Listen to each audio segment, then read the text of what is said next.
momennya mungkin pas gitu ya. Tapi ini ada beberapa alasan kenapa kurikulum berubah. Yang pertama, respon to dynamic society. Jadi merespon perkembangan atau dinamika sosial. Itu yang pertama. Jadi karena masyarakat sudah berubah, masyarakat sudah berkembang, maka pendidikan harus segera disesuaikan dengan perkembangan dan dinamika masyarakat. Oleh karena itu, kurikulum perlu diubah. Yang kedua, dalam rangka continuous improvement. Jadi dalam rangka meningkatkan kualitas secara berkesinambungan, peningkatan secara berkesinambungan, bahwa untuk mencapai tujuan, untuk merealisasikan visi dan misi, ini perlu ada peningkatan yang terus-menerus dalam pendidikan. Itu ya, jadi dari waktu ke waktu pendidikan itu harus terus berubah. Sehingga hari ini harus lebih baik dari hari kemarin, hari esok harus lebih baik dari hari ini. Itu ya. Itu yang dipesankan. Mohon ini ada suara. Ya, jadi sekali lagi pendidikan itu harus terus berubah, harus terus meningkat agar hari ini lebih baik dari hari kemarin dan hari esok harus lebih baik dari hari ini. Sebab kata Nabi, apabila yang hari ini rugi, apabila yang hari ini sama dengan hari kemarin. Dan celaka apabila yang hari ini lebih buruk gitu ya dari hari kemarin. Jadi itulah pentingnya perubahan agar terjadi peningkatan ke arah yang lebih baik. Nah, kemudian alasan yang ketiga kenapa kurikulum berubah, ini dalam rangka development of science and technology. Dalam rangka mengembangkan ilmu pengetahuan dan teknologi, gitu ya, bahwa melalui pendidikan ini diharapkan lahir ilmu pengetahuan dan teknologi baru. Demikian sebaliknya, pendidikan ini diharapkan juga dapat mengikuti perkembangan ilmu pengetahuan dan teknologi baru yang berkembang di masyarakat. Nah, untuk mengikuti perkembangan itu, maka diperlukan perubahan kurikulum. Yang keempat, kenapa kurikulum berubah? Itu agar fokus on customer oriented. Bahwa pendidikan itu harus memuaskan pelanggan. Pendidikan itu harus berfokus pada kebutuhan pelanggan. Pelanggan hari ini berbeda dengan pelanggan hari kemarin dan pelanggan hari esok. Oleh karena itu, ketika pelanggan kebutuhannya berubah, maka pendidikan yang diberikan harus berubah, otomatis kurikulumnya juga harus berubah. Itu alasan yang keempat. Kemudian alasan yang kelima, kaitannya dengan organisasional and school accountability. Jadi pertanggungjawaban organisasi dan pertanggungjawaban sekolah gitu ya. Bahwa apa yang diberikan itu selalu ada perbaikan-perbaikan. Salah satunya adalah dengan melakukan perubahan kurikulum. Dan yang keenam, alasan efektivitas dan efisiensi. Efisiensi dan efektivitas, jadi dalam rangka meningkatkan efisiensi dan efektivitas, maka dilakukanlah perubahan kurikulum. Nah, ini yang dikemukakan oleh UNESCO tahun 2009, OECD tahun 2011, kemudian MOEK tahun 2014, dan dikemukakan juga dalam buku terbaru saya, Guru Penggerak menjadi Guru Penggerak Merdeka Belajar, itu tahun 2021. Ini dikaji ya kenapa kurikulum ini berubah. Itu alasannya. Kemudian selanjutnya, marilah kita lihat apa yang ada di dalam fungsi dan tujuan pendidikan nasional. Sebagaimana perubahan-perubahan kurikulum yang terjadi belakangan ini sudah terjadi beberapa kali gitu ya, nanti akan kita lihat gambarannya setelah paparan ini. Itu tidak terlalu mendasar gitu ya, tidak terlalu mendasar. Kenapa? Karena fungsi dan tujuan pendidikannya masih sama, mengacu pada fungsi dan tujuan pendidikan nasional yang ada di dalam Undang-Undang Nomor 20 Tahun 2003 tentang sistem pendidikan nasional. Di dalam pasal 3 dikemukakan tentang fungsi dan tujuan pendidikan nasional. Jadi jangan salah bahwa walaupun kurikulum berubah tetap tujuannya ke sini gitu ya, tetap tujuannya ke sini. Jadi yang banyak berubah adalah dalam rangka mencapai tujuan ini.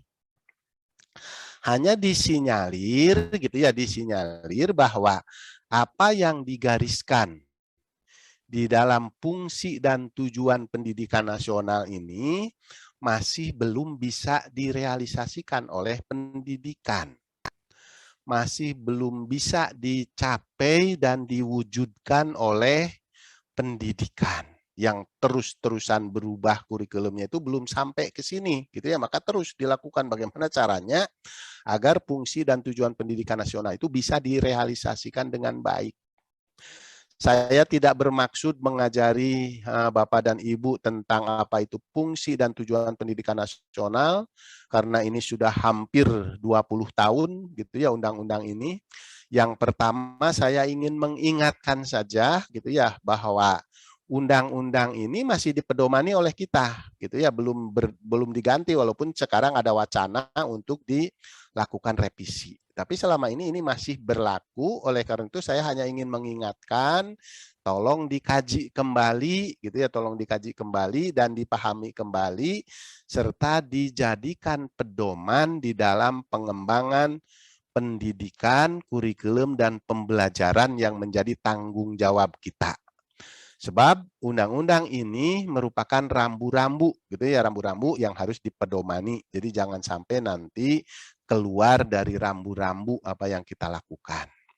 Yang kedua, saya juga hanya ingin mengingatkan gitu ya, hanya ingin mengingatkan dan menekankan kembali bahwa yang ditanda merah di dalam fungsi dan tujuan pendidikan nasional ini, itulah yang sekarang dalam kondisi sekarang ini, dalam kondisi new normal dan dalam implementasi kurikulum prototipe atau kurikulum merdeka, yang ditanda merah itulah yang perlu ditekankan kembali dalam implementasinya. Apa yang ditanda merah? Ya mudah-mudahan bisa dilihat semua ya, yang ditanda merahnya di dalam fungsi ada 3 kata. Yang pertama kemampuan, yang kedua watak, dan yang ketiga mencerdaskan. Kenapa itu perlu ditekankan kembali? Sebab disinyalir yang pertama, kemampuan bangsa Indonesia masih rendah. Kemampuan bangsa Indonesia masih rendah dibanding dengan kemampuan bangsa-bangsa lain, baik dalam level internasional, level Asia, bahkan dalam level Asia Tenggara. Gitu ya. Buktinya apa? Buktinya kita cari bukti ya. Jadi tidak boleh hanya bicara tanpa bukti.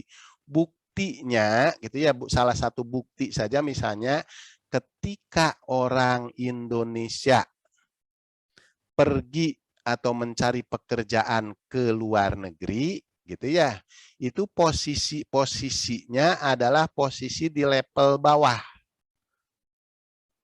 Kebanyakan menjadi pembantu, supir gitu ya, paling tinggi yang sekarang itu adalah suster. Jarang yang jadi manajer ya, meskipun mungkin ada lah gitu ya, tapi jarang yang jadi manajer, yang jadi top manajer dalam sebuah perusahaan gitu ya, itu jarang. Sebaliknya, ketika orang asing masuk ke Indonesia, mereka akan menempati posisi-posisi penting di perusahaan-perusahaan yang ada di Indonesia. Baik dalam perusahaan asing maupun dalam perusahaan Indonesia.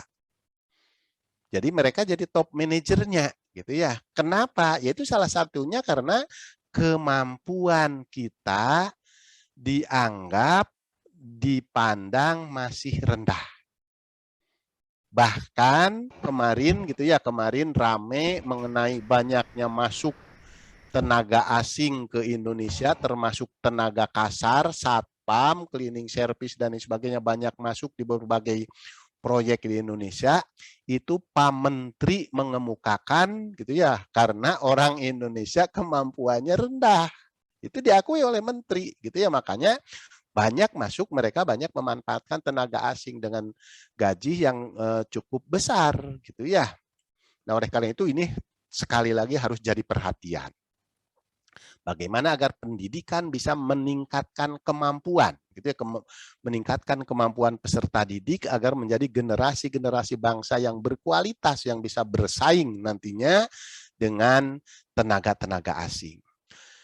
Yang kedua yang ditandai merah itu watak, ya, berkaitan dengan watak. Kenapa ditanda merah? Watak bangsa Indonesia itu sekarang dipertanyakan kembali. Kalau dulu ada istilah watak ketimuran, gitu ya, yang gotong royong, sopan, santun, kemudian saling menghormati, toleransi, dan lain sebagainya. Nah, ini sekarang sedang dipertanyakan kembali oleh berbagai pihak. Buktinya apa? Buktinya misalnya gitu ya, sekarang kalau dulu yang namanya tawuran itu adalah tawuran antar mahasiswa dalam rangka eksistensi dirinya, atau tawuran antar pelajar gitu ya, dalam rangka eksistensi dirinya karena sedang masa puber. Kalau sekarang tidak, yang namanya tawuran itu tidak hanya antar pelajar atau antar mahasiswa. Sekarang antar organisasi. Bahkan yang lebih heran lagi kan antar anggota DPR atau antar kelompok agama ketika sedang memutuskan sesuatu. Itu yang sekarang terjadi gitu ya. Nah, makanya watak ini perlu ditekankan kembali melalui penguatan pendidikan karakter, gitu ya, melalui pengembangan karakter, terutama karakter Pancasila masuk gitu ya, ditekankan kembali di dalam kurikulum. Kemudian yang ditanda merah di dalam fungsi ini adalah mencerdaskan. Nah, disinyalir bangsa Indonesia juga belum cerdas, gitu ya. Belum cerdas dibandingkan dengan sumber daya alam yang dimilikinya. Gitu ya. Buktinya apa dikatakan belum cerdas? Indonesia itu termasuk negara yang kaya raya di darat, di laut maupun di udara. Tapi kenapa angka kemiskinan Indonesia masih sangat tinggi gitu ya dibandingkan dengan angka kemiskinan di negara-negara lain. Padahal alam Indonesia itu memiliki kekayaan yang luar biasa dibandingkan dengan negara-negara yang lain. Bahkan gitu ya, kalau kita keliling dunia gitu ya, itu tidak ada alam yang seindah Indonesia, yang menjanjikan sehingga dikatakan tongkat kayu dan batu jadi tanaman di Indonesia. Cuman kenapa gitu ya, ini masih banyak yang miskin, disinyalir karena belum cerdas, belum bisa mendayagunakan sumber daya alam untuk sebesar-besarnya kemakmuran rakyat.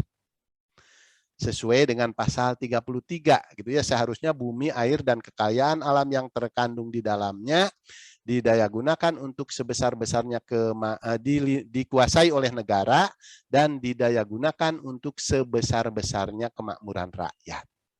Nah, sekarang itu baru dinikmati oleh kelompok tertentu saja, bahkan diakui gitu ya oleh para pejabat bahwa kekayaan alam Indonesia itu baru dinikmati oleh sekitar 10% saja gitu ya yang sangat menikmati.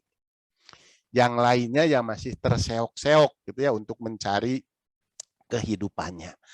Nah, oleh karena itu, maka ini perlu ditekankan kembali bagaimana caranya agar melalui kurikulum prototipe, melalui pendidikan yang berkualitas, kita bisa meningkatkan kemampuan, bisa meningkatkan kembali watak yang hampir hilang, dan bisa mencerdaskan kehidupan bangsa, agar bisa menunjukkan bahwa bangsa Indonesia merupakan bangsa yang mampu gitu ya bersaing, bersanding maupun bertanding dengan bangsa-bangsa lain dalam level global internasional. Itu yang ditandai di dalam fungsi. Kemudian yang ditandai di dalam tujuan pendidikan nasional juga sama, ini ada 3 ya, tapi ini 3 kalimat. Yang pertama yang ditandai merah itu beriman dan bertakwa kepada Tuhan Yang Maha Esa. Kemudian yang kedua berakhlak mulia. Dan yang ketiga bertanggung jawab. Nah, ini kalau ini saya tidak akan rinci satu persatu, saya akan satukan saja bahwa di Indonesia sekarang sedang sangat merebak masalah korupsi, gitu ya, korupsi melanda kemana-mana, dari tingkat atas sampai tingkat bawah, gitu ya, hampir semuanya terlibat dalam budaya korupsi. Bahkan kemarin ada pernyataan kalau yang di bawah 50 juta gitu ya, ya sudah dihalalkan saja, dihalalkan atau bahasanya apa gitu ya, diampuni kan gitu ya. Itu karena sudah saking banyaknya korupsi di Indonesia. Nah, korupsi itu kenapa korupsi terjadi gitu ya? Karena itu dilakukan oleh orang-orang yang tidak atau kurang beriman dan bertakwa terhadap Tuhan Yang Maha Esa, tidak berakhlak mulia dan tidak bertanggung jawab. Itu ya. Sebab kalau orang yang beriman, bertakwa, berakhlak mulia dan bertanggung jawab, insya Allah tidak akan melakukan korupsi sedikit pun. Saya yakin itu gitu ya. Silakan nanti kalau ada yang tidak yakin kita diskusikan gitu ya, apakah betul gitu ya yang koruptor itu memiliki iman yang kuat gitu ya, memiliki akhlak mulia yang kuat dan memiliki tanggung jawab yang kuat. Yang jelas gitu ya, untuk sementara pernyataan saya bahwa koruptor itu adalah orang-orang yang kurang beriman dan bertakwa terhadap Tuhan Yang Maha Esa, kurang berakhlak mulia dan kurang bertanggung jawab. Meskipun mereka termasuk dalam orang-orang di kelompok-kelompok elit gitu ya, lulusan dari berbagai perguruan tinggi, lulusan dari pesantren bahkan gitu ya, tapi mereka masih terlibat dalam korupsi, berarti tidak beriman, tidak bertakwa atau kurang beriman, kurang bertakwa, kurang berakhlak mulia dan kurang bertanggung jawab. Nah, itulah gitu ya. Itulah yang harus ditekankan kembali dalam pendidikan sekarang gitu ya. Jadi jangan terlalu sibuk ke sana kemari, pokoknya ya sudahlah konsentrasi ke situ, bagaimana caranya meningkatkan kemampuan, bagaimana caranya meningkatkan watak gitu ya, agar muncul kembali watak ketimuran Indonesia, kemudian bagaimana mencerdaskan regenerasi bangsa yang berkualitas agar mampu mengolah sumber daya alam untuk kepentingan rakyat banyak gitu ya, tidak hanya kelompok tertentu saja, serta bagaimana caranya untuk meningkatkan keimanan dan ketakwaan terhadap Tuhan Yang Maha Esa, akhlak mulia seluruh masyarakat, serta tanggung jawab terhadap apapun yang dilakukan. Itu yang perlu ditekankan kembali. Nah, kemudian bagaimana implementasinya? Bagaimana implementasinya di dalam kurikulum prototipe gitu ya. Inilah gambarannya. Saya tuntaskan dulu ya, nanti sekaligus diskusinya biasanya saya interaktif gitu ya, tapi ini biar saya tuntaskan dulu, nanti kita diskusi di akhir session. Implementasi kurikulum sekarang ini dalam posisi di persimpangan. Gitu ya. Jadi saya gambarkan bahwa implementasi kurikulum sekarang ini berada di persimpangan. Persimpangan antar berbagai kurikulum, gitu ya. Sehingga kalau digambarkan gitu ya, digambarkan saya gambarkan dalam tayangan ini. Tadi tujuan pendidikan nasionalnya sudah saya sedikit kupas gitu ya.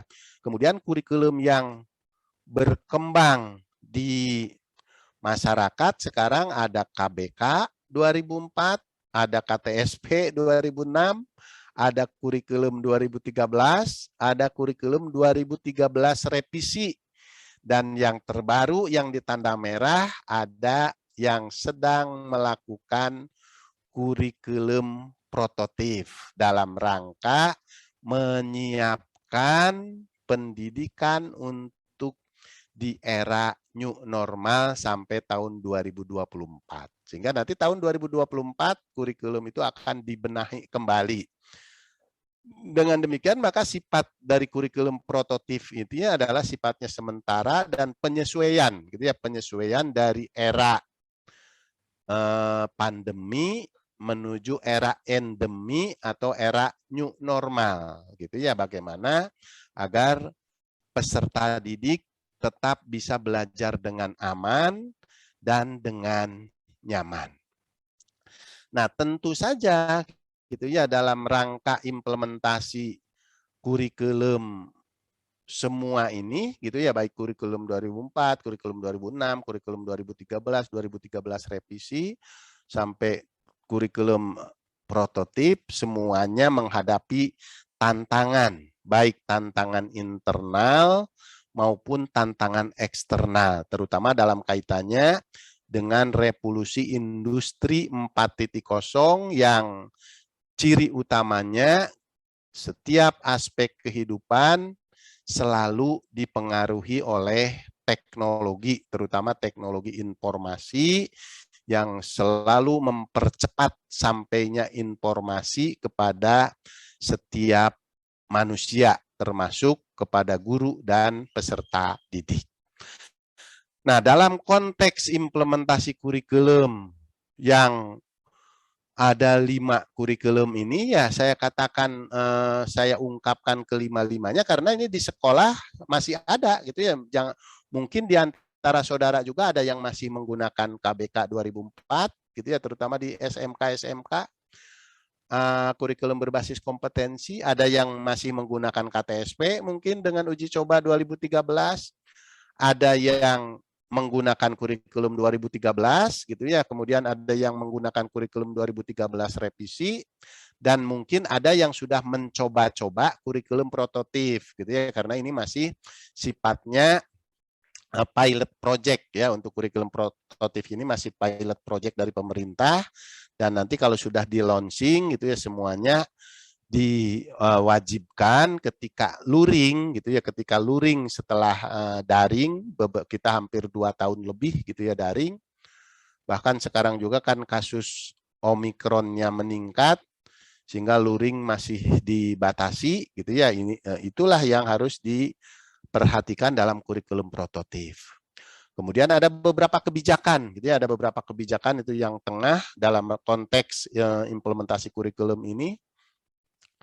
Ada kebijakan tentang penguatan pendidikan karakter dan kompetensi. Saya singkat dengan PPKK gitu ya. Itu maksudnya penguatan pendidikan karakter dan kompetensi.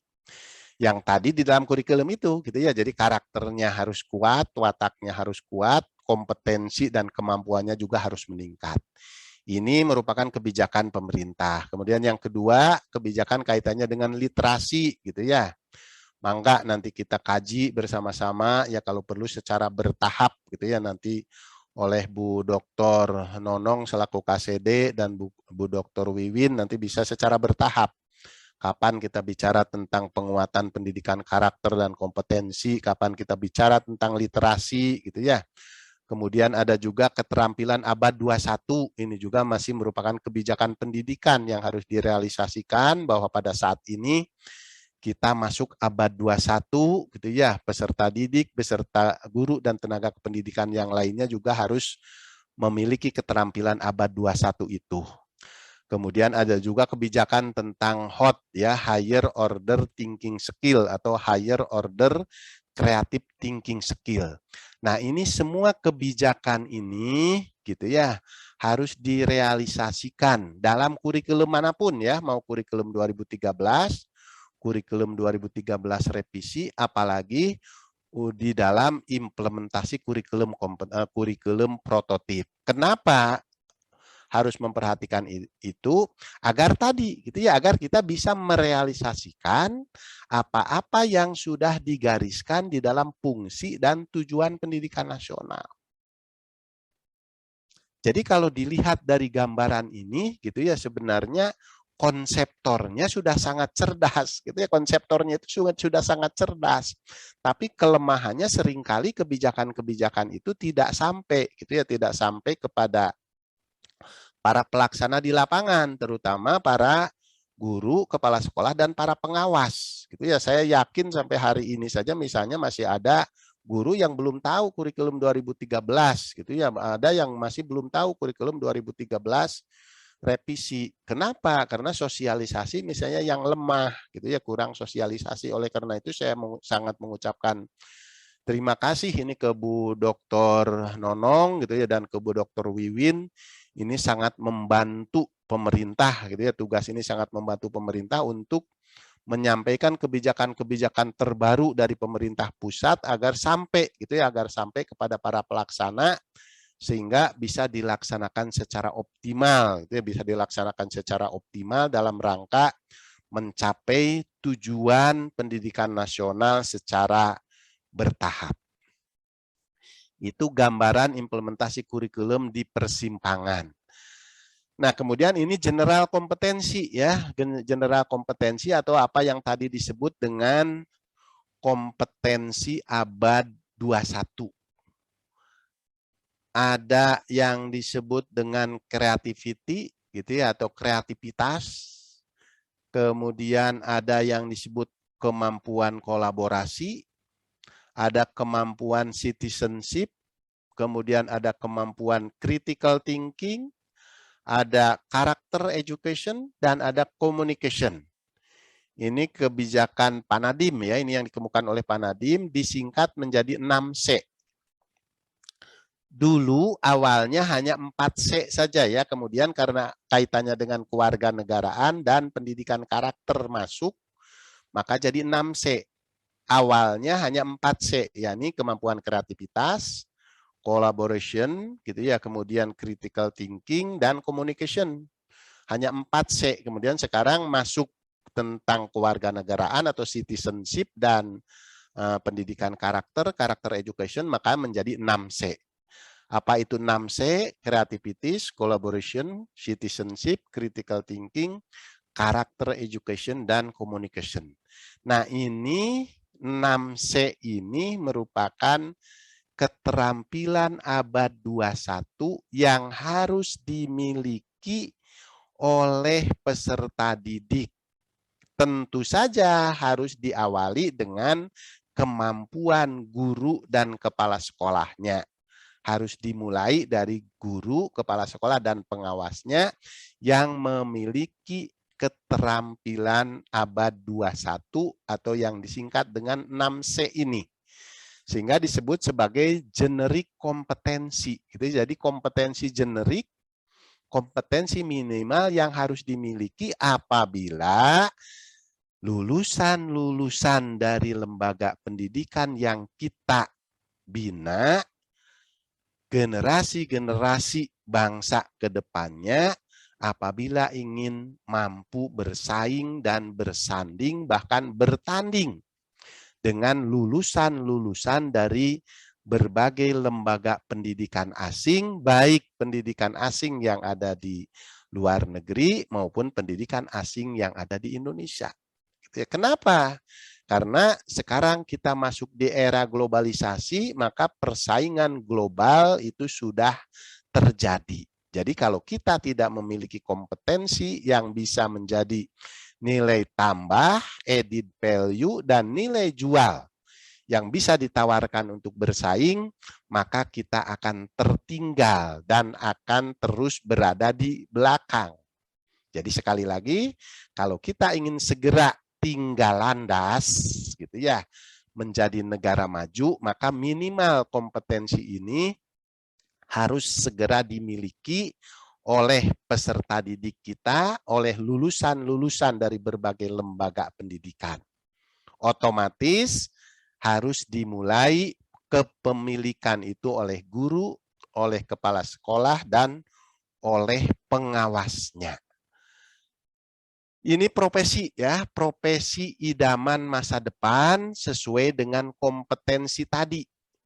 Sesuai dengan kompetensi generik yang dimiliki, maka profesi paling diburu.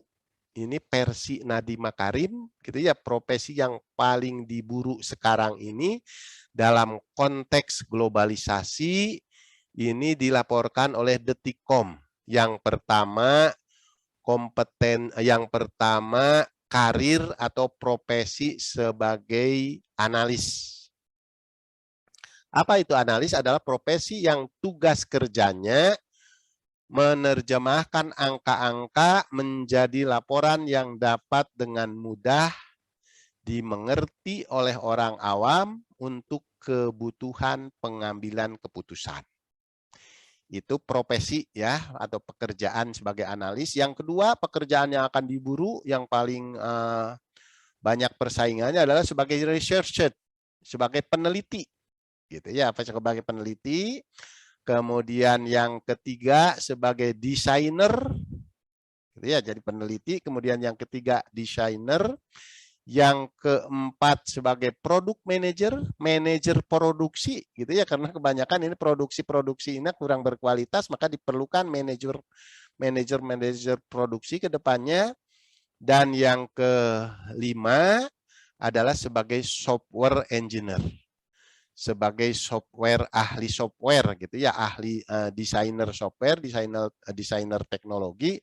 Itulah, gitu ya, 5 profesi yang paling diburu menurut versi Pak Menteri Nadiem Makarim. Nah, oleh karena itu peserta didik kita harus disiapkan, gitu ya, harus disiapkan dengan berbagai kompetensi minimal tadi untuk bisa bersaing dalam rangka memperebutkan atau dalam rangka mencapai dan menduduki profesi-profesi ini. Jangan sampai tersisihkan, gitu ya, jangan sampai kalah sebelum berperang karena misalnya tidak memiliki kompetensi yang baik atau tidak memiliki kompetensi general minimal yang dipersyaratkan.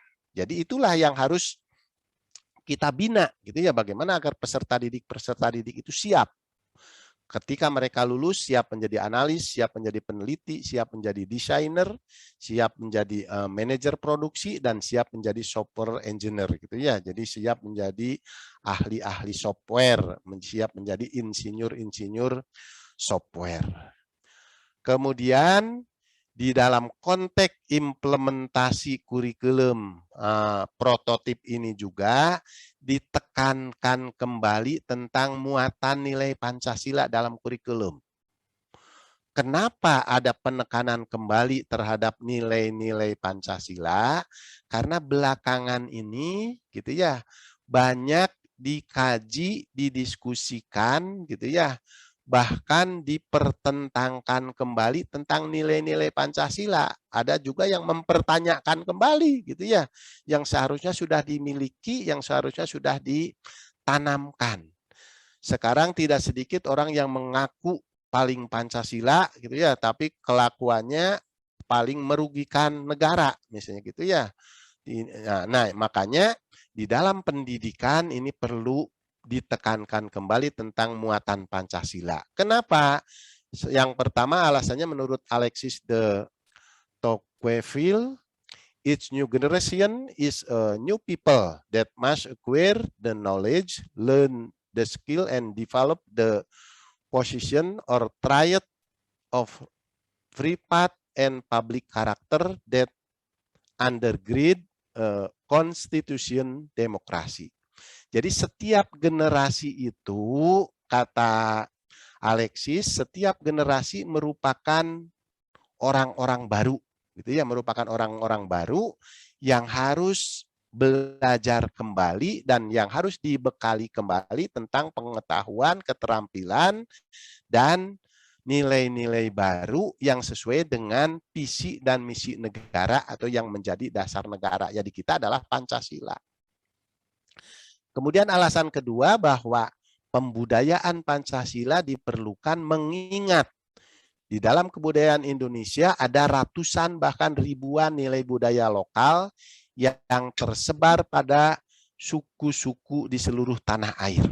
Jadi Indonesia itu merupakan negara yang kaya akan budaya, kaya akan suku, kaya akan agama, dan lain sebagainya, itu harus dijunjung tinggi melalui masuknya nilai-nilai Pancasila di dalam kurikulum, gitu ya, sehingga nilai-nilai yang ada di dalam sila-sila Pancasila itu bisa disampaikan kepada peserta didik dan diamalkan serta direalisasikan dalam kehidupan sehari-hari.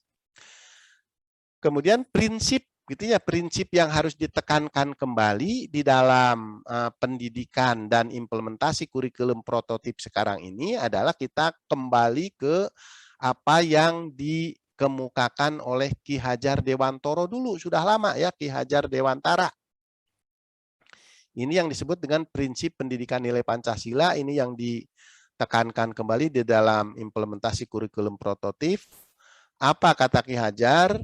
Ing ngarso sung tulodo, ing madio mangun karso, dan tutwuri handayani.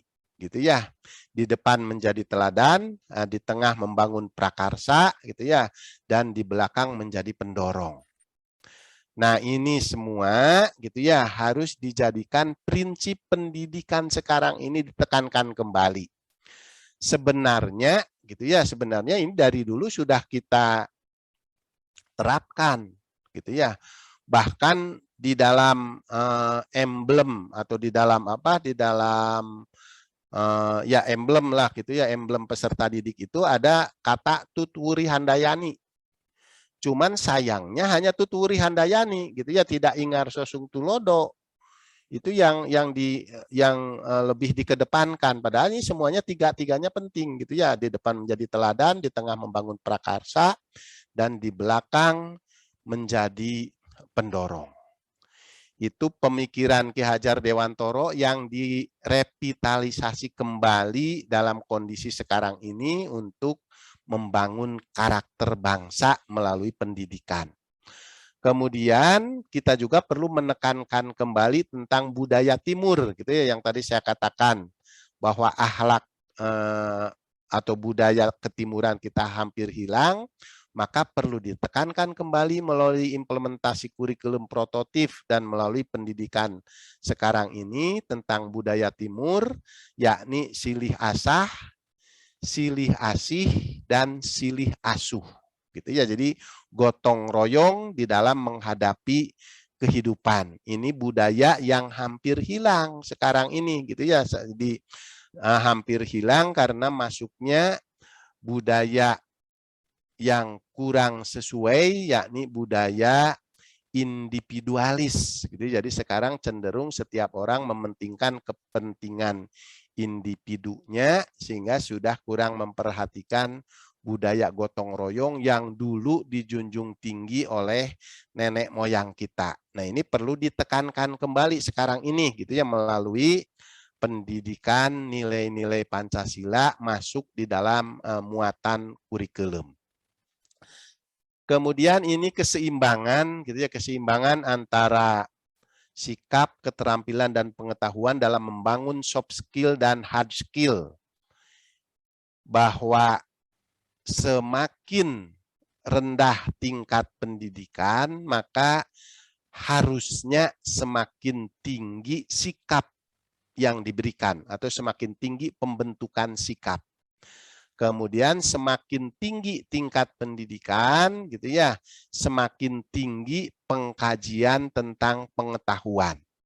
Keterampilan, untuk aspek keterampilan hampir imbang gitu ya, dari mulai pendidikan dasar sampai pendidikan tinggi, tapi terjadi peningkatan yang cukup signifikan tapi tidak terlalu signifikan. Yang sangat signifikan adalah berkaitan dengan sikap gitu ya, bahwa untuk pendidikan dasar seperti sekolah dasar gitu ya, ini pembentukan sikap harus lebih banyak, harus lebih besar dibandingkan dengan pengetahuan dan keterampilan. Dan semakin tinggi itu semakin berkurang. Sementara untuk pengetahuan gitu ya, di tingkat dasar mungkin tidak terlalu banyak, tapi lebih tinggi, semakin tinggi mulai SMP, SMA, bahkan di perguruan tinggi itu pengkajian tentang ilmu pengetahuan atau knowledge-nya yang harus ditingkatkan. Nah, ini pengkajiannya bisa dilihat dalam bukunya Brunner tahun 1860, kemudian dalam Marjano tahun 1985, dan sudah direalisasikan juga dalam buku saya tahun 2015 tentang pengembangan dan implementasi kurikulum 2013, kalau Bapak dan Ibu tertarik gitu ya, tertarik dengan keseimbangan sikap, keterampilan dan pengetahuan untuk membangun soft skill dan hard skill. Kemudian ini paradigma barunya, ya paradigma baru dari kurikulum prototip ini. Yang pertama, struktur kurikulum profil pelajar Pancasila. Jadi tadi yang memperkuat tentang profil pelajar Pancasila sehingga mereka ketika lulus nanti memiliki nilai-nilai yang sesuai dengan nilai-nilai Pancasila dari 5 sila itu. Kemudian yang kedua ada istilah capaian pembelajaran. Ini istilah baru ya, hanya penggantian istilah saja. Dulu istilahnya KIKD, kompetensi inti dan kompetensi dasar. Sekarang istilahnya capaian pembelajaran atau CP. Kemudian yang ketiga, jumlah jam pelajaran ditetapkan per tahun. Gitu ya, kalau dulu ditetapkan per minggu, sekarang ditetapkan per tahun agar setiap guru bisa mengembangkan pembelajaran berbasis proyek secara lebih leluasa. Kemudian yang keempat, pembelajarannya berbasis proyek. Gitu ya. Jadi kebanyakan pembelajaran berbasis proyek, bukan berbasis bidang studi. Kemudian yang kelima ada asesmen. Gitu ya. Jadi istilah penilaian diganti dengan asesmen dan bersifat kolaboratif. Gitu ya. Asesmennya bersifat kolaboratif. Artinya mengembangkan kemampuan kerjasama antar peserta didik, guru, dan kepala sekolah, serta dengan orang tua di rumah, apalagi apabila ini dilaksanakan dalam kondisi new normal. Kemudian yang keenam, revitalisasi mata pelajaran TIK, gitu ya. Dimulai, kalau dulu mata pelajaran TIK sempat dihilangkan ya dalam kurikulum 2013 dan 2013 revisi, maka sekarang dimunculkan kembali, dimulai sejak jenjang SMP dengan istilah informatika. Jadi nanti ada lagi mata pelajaran informatika mulai di jenjang pendidikan SMP. Kemudian ada integrasi, jadi sekarang integrasi mata pelajaran IPA dengan IPS dengan istilahnya jadi IPAS, gitu ya, ilmu pengetahuan alam sosial. Kemudian yang kedelapan, program peminatan di SMA tidak diberlakukan kembali, gitu ya. Jadi karena ada IPAS tadi, integrasi mata pelajaran, maka tidak ada lagi program peminatan. Dan yang kesembilan, presentasi kelompok kejuruan ini mencapai 70%. Gitu, jadi lebih banyak. Itu paradigma barunya. Kemudian ini ciri utamanya, ya, ciri utamanya. Sebentar lagi, insya Allah mungkin sekitar 5 menit lagi paparannya. Ini ciri utama. Yang pertama berbasis kompetensi. Kurikulum ini berbasis kompetensi, gitu ya. Kemudian yang kedua, pembelajarannya yang fleksibel. Dan yang ketiga, karakter Pancasila. Gitu ya. Yang pertama berbasis kompetensi, jadi paling tidak ini harus paham ya, harus paham ciri utama dari kurikulum prototip ini, minimal ya dari hasil webinar ini. Apa itu ciri utama kurikulum prototip? Yang pertama berbasis kompetensi, sikap, keterampilan, dan pengetahuan dirangkaikan sebagai satu kesatuan proses yang berkelanjutan sehingga membangun kompetensi yang utuh. Itu ciri pertama. Ciri yang kedua, pembelajarannya fleksibel, gitu ya. Capaian pembelajaran disusun dalam fase-fase 2-3 fase, gitu ya, 2-3 per fase sehingga peserta didik memiliki kesempatan untuk belajar sesuai dengan karakteristiknya. Kemudian ciri yang ketiga, karakter Pancasila. Gitu. Jadi ada sinergi antara pembelajaran rutin dengan pembelajaran sehari-hari melalui kegiatan proyek atau kegiatan non-rutin. Sehingga terjadi penguatan pendidikan karakter Pancasila.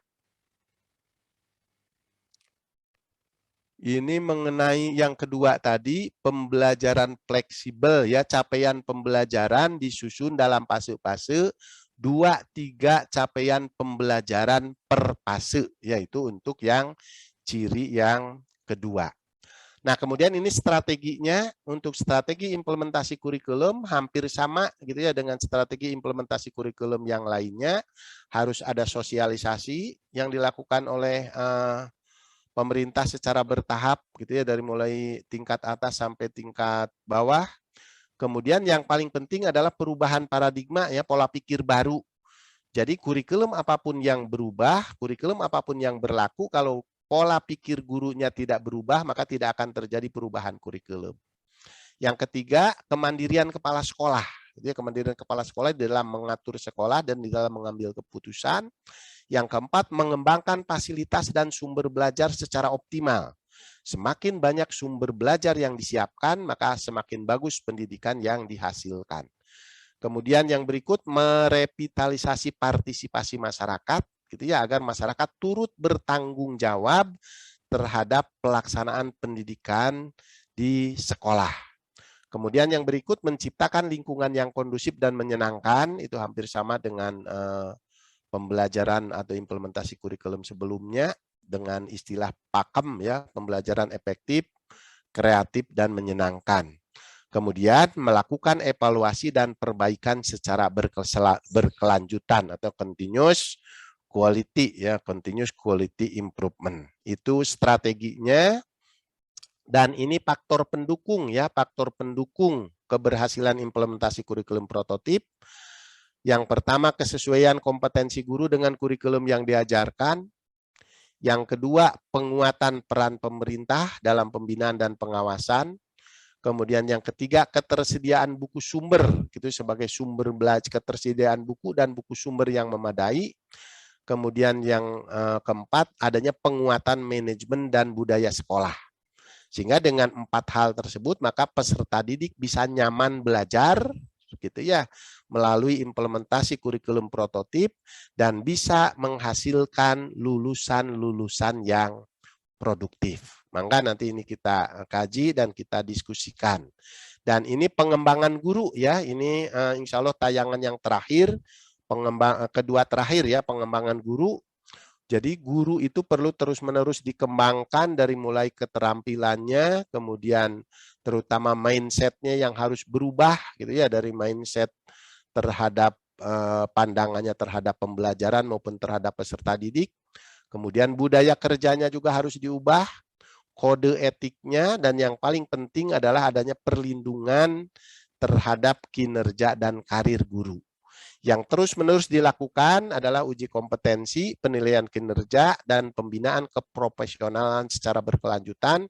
Ini terus-menerus dilakukan baik secara luring maupun secara daring, gitu ya. Jadi saudara harus masuk, bagi guru harus masuk dalam link ini, gitu ya. Baik melalui gerakan guru penggerak, kepala sekolah penggerak, maupun pengawas penggerak, bahkan bisa menjadi fasilitator guru penggerak, fasilitator pengawas penggerak, dan fasilitator kepala sekolah penggerak. Ada beberapa karakteristik guru merdeka. Yang pertama, cerdas dan kompeten, itu jelaslah tidak bisa ditawar ya. Kreatif dan inovatif, mau dan mampu membangun jejaring dan komunikasi, kemudian sabar dan tidak mudah menyerah, siap bekerja keras dan ikhlas, kemudian senantiasa mendoakan peserta didiknya untuk menjadi yang lebih baik, menjadi teladan, menjadi contoh, dan menjadi model bagi peserta didik, kemudian memperlakukan seluruh peserta didik dengan baik ya, tidak pilih kasih, dan meningkatkan profesionalismenya secara bertahap. Itulah karakteristik dari guru merdeka yang siap mengimplementasikan kurikulum prototip atau yang bisa mampu merealisasikan kurikulum prototip. Sehingga dengan guru merdeka ini mudah-mudahan kurikulum prototip ini bisa diimplementasikan secara optimal. Demikian Bapak